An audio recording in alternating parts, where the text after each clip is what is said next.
Welcome to Praying Through the Bible, number 65, Joshua chapter 7, verse 7, a prayer of who's to blame? God. Tongue in cheek, a comedian said parents of only one child are not real parents because when something gets broken, they always know who to blame. There's no, well, he did it or she did it confusion. In the comic strip Family Circus, make-believe gremlins are responsible when the kids don't want to accept responsibility. Not me. I don't know, and nobody get plenty of blame. Just kid stuff, right? The problem is we grown-ups don't always grow up. The even bigger problem is we adults know who to blame. God. After the Israelites walked all over, or more accurately, walked all around Jericho, after watching God give them the victory with nothing more than marching, trumpets, and shouting, Joshua chapter 6, verse 16, Israel is confidently ready for the next battle. No more excuses or self-doubt. No more, they are giants and we are grasshoppers in their sight. Whether in wisdom or arrogance, only 3,000 men are deemed necessary to defeat small Ai. Chapter 7, verses 3 through 4. Israel is embarrassed in defeat. Consider it David and Goliath in reverse, but this time Israel is Goliath. This time Israel are the giants of Canaan. The grasshoppers win. What happened? Turns out the size of the fighting force is inconsequential. Israel's human might could not win the war. Unknown to Joshua, Achan broke the ban on Jericho's treasure, chapter 7, verse 1. But today we are not concerned with Achan's sin, but Joshua's prayer. Oh, Lord God, why did you ever bring these people across the Jordan to hand us over to the Amorites for our destruction? Only we have been content to remain on the other side of the Jordan. Chapter 7, verse 7. Sound familiar? Why is whine. Instead of, we should have remained in Egypt, it is, we should have remained on the other side of the Jordan.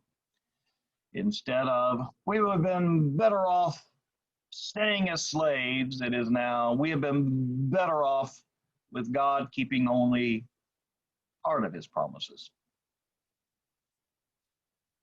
While not put so bluntly, Joshua's initial response and reaction is, God, it's your fault. Joshua claims life would have been better had they never entered the promised land.